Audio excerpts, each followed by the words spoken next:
Αλίμι εκτελεί και τον γκολ. 1-0 πολύ νωρίς.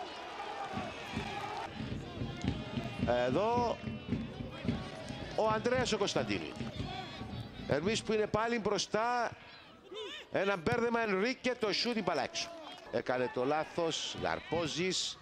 Παλιά για τον Ιβάν Γκόμες, η μπάλα στο δοκάρι, μεγάλη ευκαιρία. Καλή ευκαιρία που δημιουργείται, πέφτει ο Καϊρήνος από κρούι.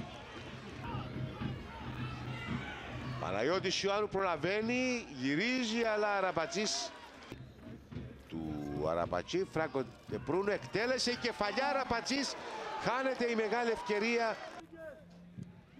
Εκτελείται το φάουλ. Η ευκαιρία που δημιουργείται, Αραμπατζής σώζει. Με μία ο Νικολάς Ντεπρούνο. Η ευκαιρία ο πάει να δημιουργηθεί, κεφαλιά η μπάλα έξω.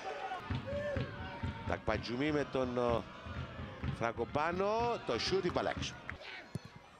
Φέρει την μπάλα στην περιοχή, η ευκαιρία που πάει να δημιουργηθεί για την ΑΕΚ Κουκλιών στα σώματα αμυντικών. Εντυπωσιακή απόκρουση από τον Αραμπατζή.